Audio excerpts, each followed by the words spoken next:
almost fixed Mascot horror. The keyword here being almost, because here's the thing. Ruin was a banger, but there's a very small, seemingly inconsequential addition into the game that I believe has implications for the Mascot indie horror genre as a whole, and I haven't been able to stop thinking about it for over a year. So please bear with me while I rant about this like a madman. FNAF Security Breach hit the gaming space on December 16th of 2021, and it came with some glaring issues. Glitches, bugs, a massive building to explore that felt kinda empty at times, and animatronics that, well, outside of their respective areas, didn't feel like they posed a true threat. Half the time I was more afraid of the security bots. I get that they were going for kind of a liminal space feel, but that attempt fell flat. The base game had the feeling of being rushed, like it was just going through the motions to get the game to the consumer and hoping the FNAF label would do the heavy lifting. Cause slap a FNAF title on a game and it's an instant hit, right? Telling me I'm wrong. Ruin took Security Breach and turned the dial up all the way to Wumbo. The DLC kept the player moving methodically through each area without sacrificing the feeling of the base game's massive scale.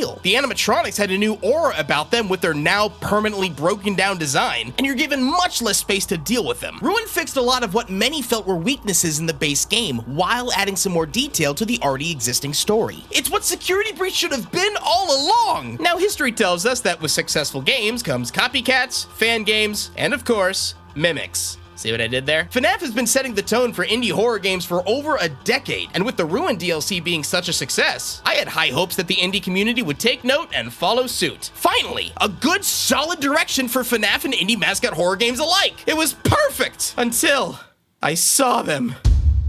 The suits. If you don't already know, there are multiple Mascot-like characters hidden in the Ruin DLC that might hint to what's to come in future FNAF games. One of them is shoved in your face during the secret scooping room ending.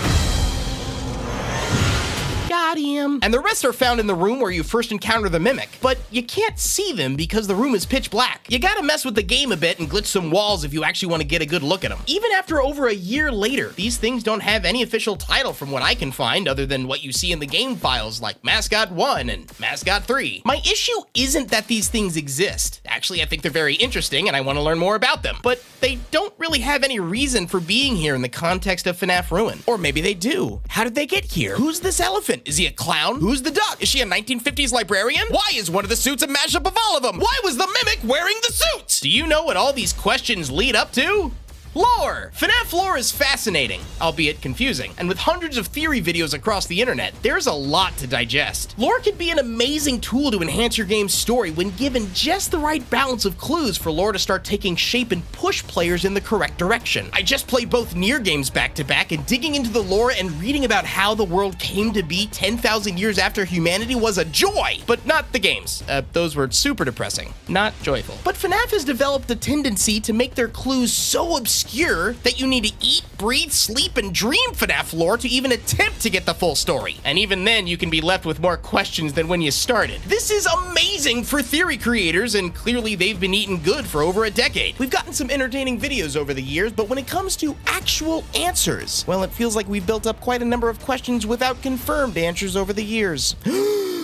Why is William Afton killed? Who defined the 7? Who Shadow Freddy, Shadow Bunny, JJ Ram, animatronic? Where's the 3 FNAF 1? Who's the Fun? FNAF 3? Are the name animatronics? Who's the Archive? Who's the Blue Boy? What are the Phantoms? They control the Stranger? Who's on the Fire? FNAF 3? What is Circus Baby? Definitely Simulator? What is in the FNAF 4 box? Theories can only take us so far, and leaving answers ambiguous game after game after game can eventually get frustrating, and you run the risk of your players being unsatisfied. Maybe most importantly, the obsession with lore building has dominated FNAF to the point where its gameplay is now affected. Security Breach is the perfect example of that, and to be honest, this is just a symptom of a much larger issue in the indie gaming community as a whole. So why am I stuck on these suits? Maybe this is just the ramblings of a jaded gamer who's played too much FNAF and is terrible at following the ins and outs of each trending theory, but to me, it signals that the developers over at Steel Wool aren't willing to change course when it comes to how they currently approach their treatment of FNAF lore. You know all those old questions? Forget about them! We're moving on! Look at the shiny new thing! It's an animatronic elephant this time! Just to reiterate, I think the suits are cool, and I think they could be a good teaser for an upcoming game in the FNAF series. But my concern is that they're teasing this new lore without closing the book on unanswered pieces of the FNAF story. In turn, Mascot indie horror games would take up the new example of success and focus less on their lore and more on their gameplay. But the existence of these suits, while leaving old questions behind without clear answers, shows that FNAF is going to give a continued excessive emphasis on hidden lore over gameplay. Mascot and indie horror games would continue to be incentivized to do the same, and often not as well. This is just looking at one small detail in Ruin that I feel has major implications, but but I'm only scratching the surface on how deep lore crafting has seeped into the indie horror community as a whole. But maybe that's a video for another day. I'm sure Dan would love that. No, definitely not doing that. I'm gonna put a stop to this right now. What? No,